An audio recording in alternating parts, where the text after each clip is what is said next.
President Trump and Russian President Vladimir Putin spoke on the phone for more than an hour today as the White House pushes its 30-day ceasefire with Ukraine aimed at ending the war.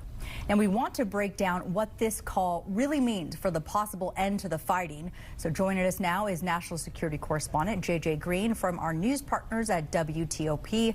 JJ, thanks for being here. Thanks, Victoria, for the chance to chat again.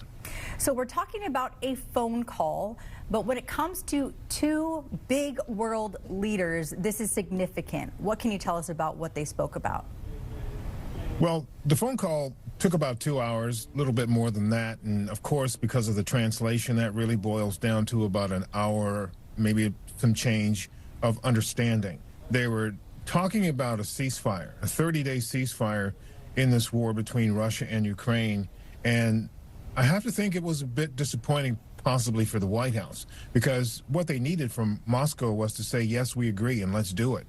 This is something President Trump has said they've wanted to do for a while now and have believed that it could happen immediately. But what they got essentially was a limited ceasefire. And basically, Moscow agreed to a cessation of hostilities in and around energy and infrastructure.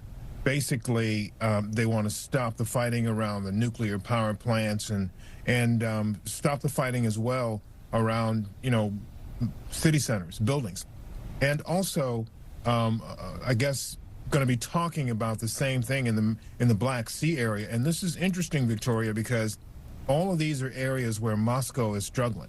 It's also areas where, for instance, in the energy infrastructure area, they want territory, they want assets, they want those nuclear power plants for themselves. And they also want control of the Black Sea area, Odessa, and the maritime areas too. So it was interesting, they did get that from the conversation, but they didn't essentially agree to a full 30-day ceasefire for everything.